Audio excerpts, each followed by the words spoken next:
शिव का स्मरण मिल जाए तो ये मानकर चलें कि हमारा मानव देह लेना सार्थक हो गया, मनुष्य का देह पाना सार्थक हो गया। क्योंकि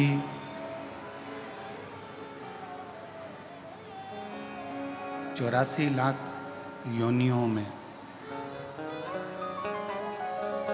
83,99,999 योनियां काटने के बाद ये 84 लाखवें नंबर की योनि मानव की मिलती है।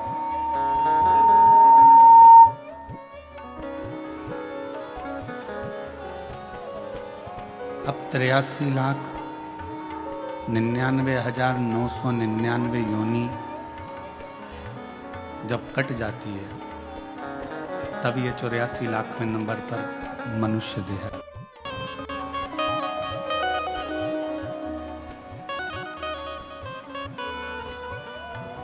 बीस लाख से तो ज्यादा योनियां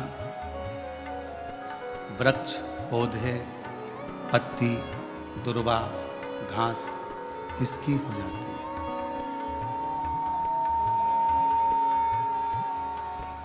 और इन सभी योनियों को त्यागते त्यागते त्यागते त्यागते फिर ये मानव का शरीर, मानव देह फिर प्राप्त हो।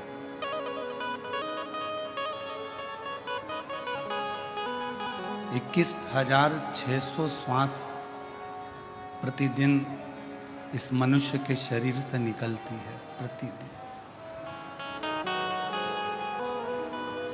अब उस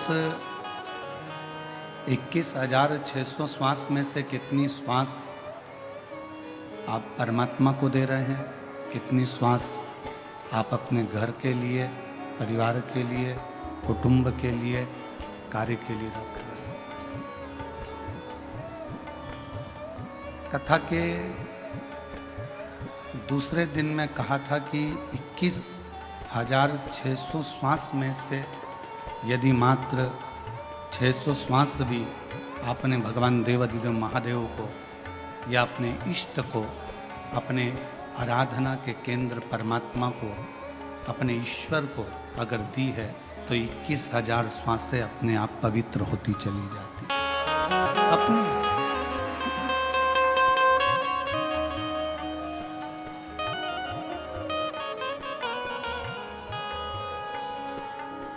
इस व्यासपीठ ने कभी आपसे ये नहीं कहा कि आप कहीं संत बन जाओ या साधु बन जाओ या सन्यासी बन जाओ या तपस्वी बन जाओ या किसी मंदिर में जाकर बैठ जाओ या किसी पवित्र नदी के तट पर जाकर बैठ जाओ।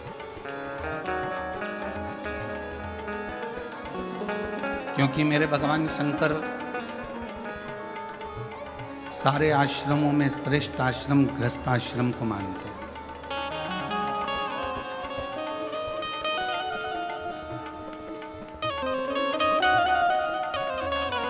एक गृहस्थ चलते फिरते भी अगर भगवान का नाम ले लेता है तो भी उसकी मुक्ति सरल हो जाती है। सन्यासी को, तपस्वी को, साधक को, उपासक को, सन्यास लेने वाले को, साधने वाले को,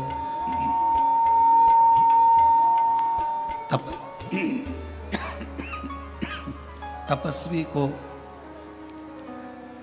तप करने वाले को, साधना करने वाले को, उपासना करने वाले को, साधना करने वाले को, तपस्या करने वाले को तो बहुत तप करना पड़ता है। पर एक जो गृहस्थी है, गृहस्थ में रहने वाला जो व्यक्ति है वो चलते फिरते भगवत नाम का स्मरण करे और पार उतरते चले जाता है।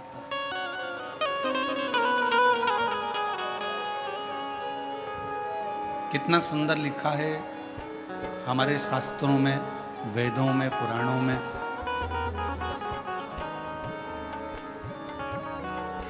कि तीर्थ में जाकर बैठ गए तो मंत्र जाप ज्यादा करना पड़ेगा। संन्यास ले लिया तो भी भगवान के साधना तप ज्यादा करना पड़ेगा। पर यदि ग्रस्त में रह रहे हो,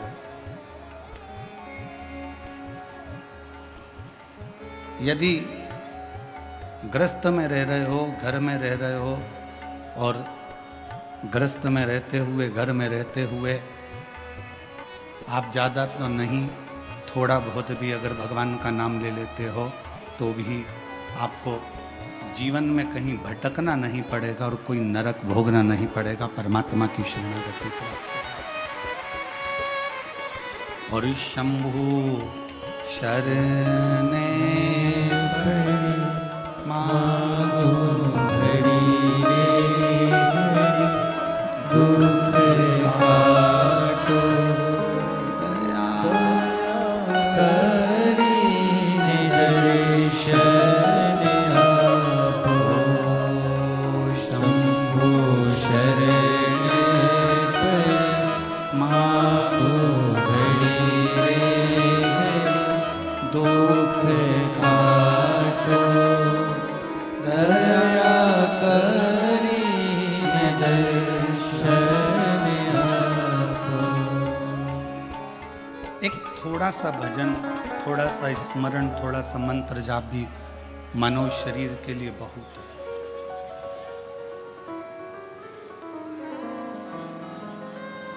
एक प्रसंग शिव महापुराण में आता है कि एक बार देव ऋषि नारद को अपनी विद्वत्ता का अभिमान आ गया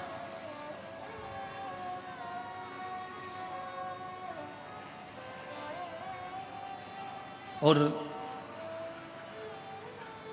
जब देव ऋषि नारद को अपनी विद्वत्ता का अहंकार आया,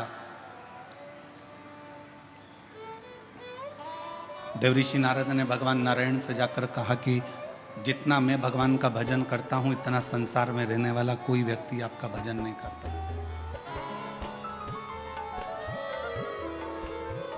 जितना मैं मंत्र जाप करता हूं उतना कोई मंत्र जाप नहीं करता। जितनी बार मैं आपका नाम लेता हूं उतना नाम शायद कोई भी नहीं लेता। भगवान विष्णु ने कहा हो सकता है कि आपका मंत्र जाप प्रबल हो, आप श्रेष्ठ हो, मना नहीं।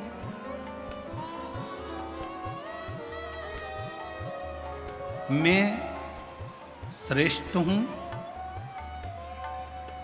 ये आपकी विद्वत्ता है, पर केवल पूरी दुनिया में मैं ही श्रेष्ठ हूं ये आपका अहंकार। मैं श्रेष्ठ हूं ये आपकी विद्वत्ता है। आप श्रेष्ठ हैं, आप अच्छा कार्य कर रहे हैं, बढ़कर काम कर रहे हैं, मेहनत कर रहे हैं, अपने कार्य को आपने चार चांद लगाया है, आपने मेहनत करी है, परिश्रम करा है, विश्वास करा है, तो आप श्रेष्ठ हैं। मैं श्रेष्ठ हूं ये शब्द आपकी विद्वत्ता है, पर केवल मैं ही श्रेष्ठ हूं पूरी दुनिया में ये आपका अहंकार।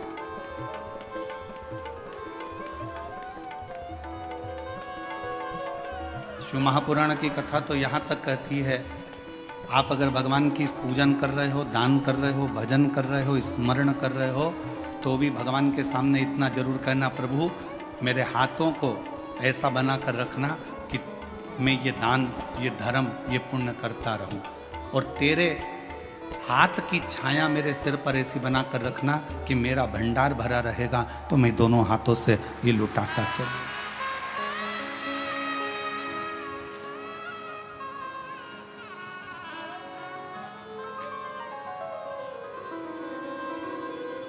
और यदि मुझ में अगर तुमने ये दे दिया, मुझ में अगर ये कह दिया कि नहीं ये मेरा है और मैं लुटा रहा हूँ, या मैं कर रहा हूँ, या मैं देने वाला हूँ, या मैं लेने वाला हूँ, तो ये ठीक नहीं, ये श्रेष्ठ नहीं, ये अहंकार की निशानी।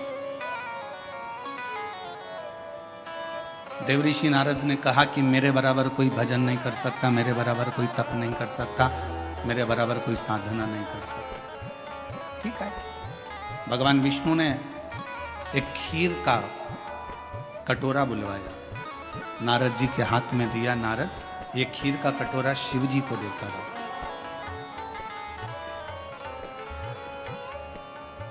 अब नारद जी से कहा कि शिव देवाधिदेव महादेव जी के पास में ये खीर का कटोरा लेकर जाओ, परंतु इसकी खीर एक बूंद भी नीचे नहीं गिरना चाहिए, नहीं गिरेगी। खीर का कटोरा लेकर नारद जी चले, धीरे धीरे धीरे धीरे भगवान शिव जी के पास पहुंचे और ले जाकर दे दिया। नारद जी ने कहा आपने मेरा उत्तर नहीं दिया भगवान विष्णु से कि पूरी दुनिया में मैं श्रेष्ठ हूं,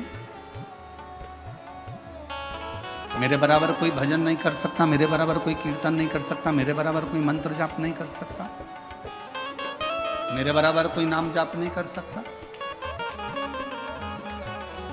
भगवान नारायण ने कहा कि एक बात बता नारद, तो खीर का कटोरा लेकर गया था, खीर कहीं गिरी तो नहीं? नहीं नहीं नहीं, नहीं गिरी। ठीक है, कटोरा ले जाते तूने मेरा नाम कितनी बार लिया? देवऋषि नारद ने कहा यदि नाम लेता तो खीर ही गिर जाती, इसलिए एक बार भी मैंने नाम नहीं लिया। भगवान नारायण ने कहा नारद तुझसे तो बड़ा संसार में रहने वाला एक मनुष्य है जो दुकान पर जाता है तो मेरा नाम लेता है और आता है तो मेरा नाम लेता है, खेती कर रहा है तो मेरा नाम ले रहा है,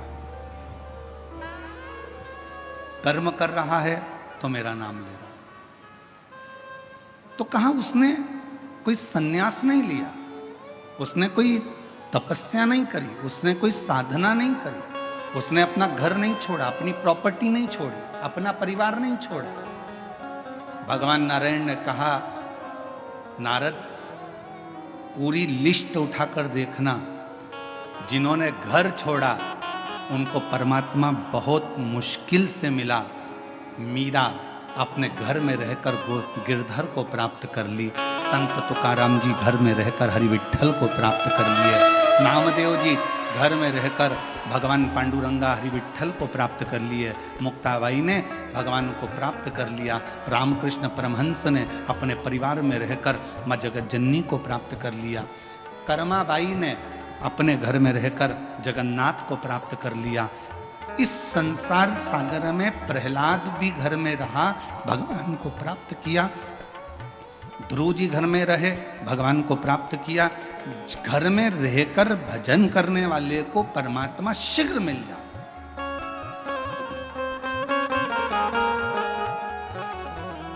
अब तुम्हें भटकना नहीं।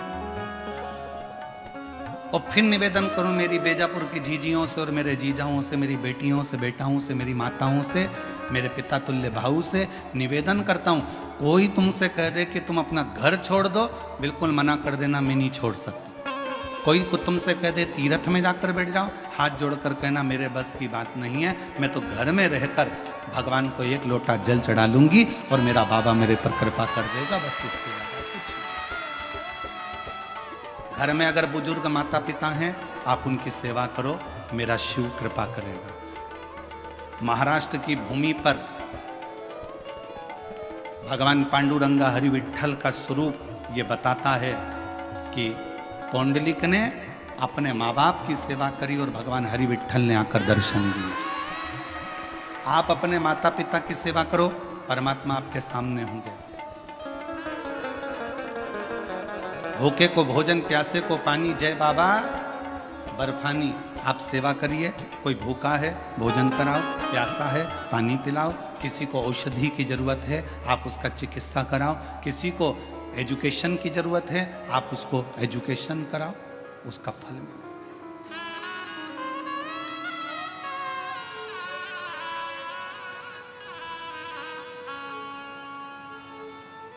जरूरी नहीं है कि आप किसी व्यक्ति को कोई धन दोगे तो दानी कहलाओगे।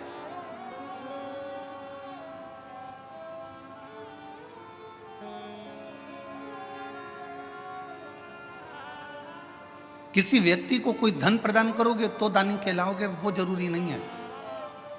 दानी की एक निशानी और होती है अपने मोहल्ले में, अपनी कॉलोनी में, अपने परिवार में, अपने कुटुंब में अगर कोई को शिक्षा की ज़रूरत है और उसके पास में एजुकेशन का पैसा नहीं है, अपने धन में से कुछ रुपए निकाल कर उसके कॉलेज की फीस, उसके स्कूल की फीस, उसका ड्रेस, उसकी किताबें, अगर 2-5 साल आपने उस बच्चे का, उस बेटी का हाथ पकड़ लिया और उसकी अच्छी एजुकेशन करा दी, अगर वो बच्चा इंजीनियर बन गया, डॉक्टर बन गया, कलेक्टर बन गया, आईजी, डीआईजी बन गया, कमिश्नर बन गया, तो वो किसी को भूल जाए वो बात दूसरी है, पर जिसने उसको एजुकेशन में साथ दिया उसको जिंदगी भर नहीं भूल,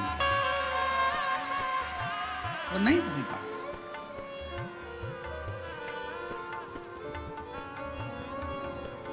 और हम अपनी व्यासपीठ से कई बार कह चुके हैं, हमारे पास में हमारे माता पिता, हमारे पिताजी चने का ठेला लगाते थे, नहीं था धन। हम 5 भाई बहन का परिवार, पिताजी चने का ठेला लगाते, उसमें भी उनकी आंखों में मोतियाबिंद हो गया था, दिखता नहीं था, ठेला खड्डे में निकल जाता था तो पूरा चना जमीन पर ढुल जाता था। हमारी माँ दौड़ कर जाती थी, चने का पूरा ठेला बीनती, वापिस रखती, घर पर लाकर उसको फिर छांटती, फिर ठेले पर रखती, फिर वो बिकने के लिए जाती।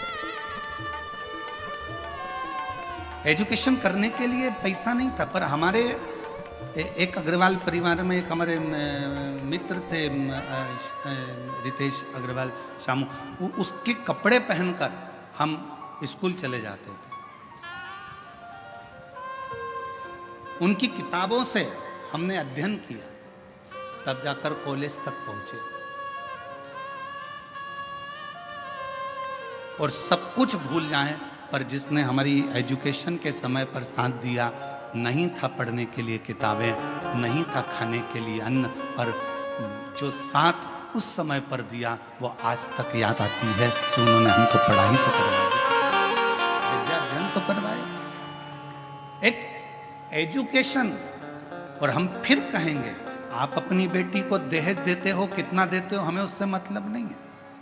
आप अपनी बेटी को कितना दहेज दे रहे हो, गाड़ी दे रहे हो, बंगला दे रहे हो, क्या दे रहे हो, हमें उससे मतलब नहीं है। पर शिव महापुराण की कथा में हिमालय राज ने अपनी बेटी पार्वती का कन्यादान में कोई दहेज नहीं दिया था। शिव जी के विवाह के समय पर कन्यादान में क्या हिमालय राज्य के पास में गाड़ी नहीं थी, बंगला नहीं था, घोड़े नहीं थे, हाथी नहीं थे, अंबर नहीं थे, पीतांबर नहीं थे, सोना चांदी नहीं था, हीरे रतन नहीं थे, सब कुछ था। हिमालय राज ने अपनी बेटी के कन्यादान में अगर कुछ दिया था तो अपनी बेटी को अच्छी शिक्षा देकर भेजा था, और शिक्षा से बड़ा कोई कन्यादान नहीं हो सकता।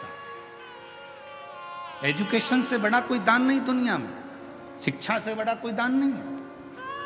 आप अपनी बेटी को भले कुछ दो चाहे मत दो, पर उसकी अच्छी शिक्षा कराइए। बेटी को पढ़ना है, पढ़ाई करवाइए। मम्मी मुझे 12th करना है, मुझे इस सब्जेक्ट से करना है, कर बेटा। मम्मी मुझे कॉलेज करना है, कर बेटा।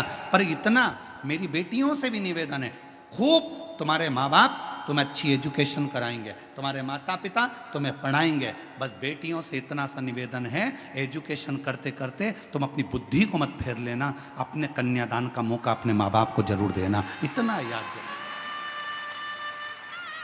एजुकेशन कराएं माता पिता अपनी बेटी को, क्योंकि कन्यादान से बड़ा दान है विद्या का दान, शिक्षा का दान।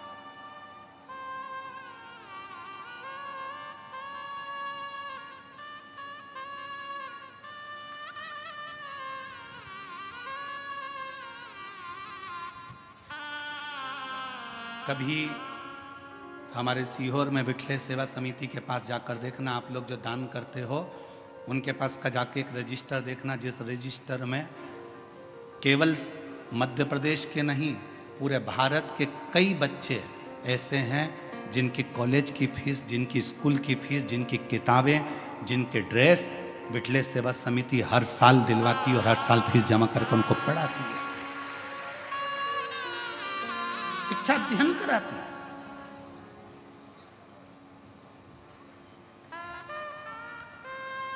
विद्या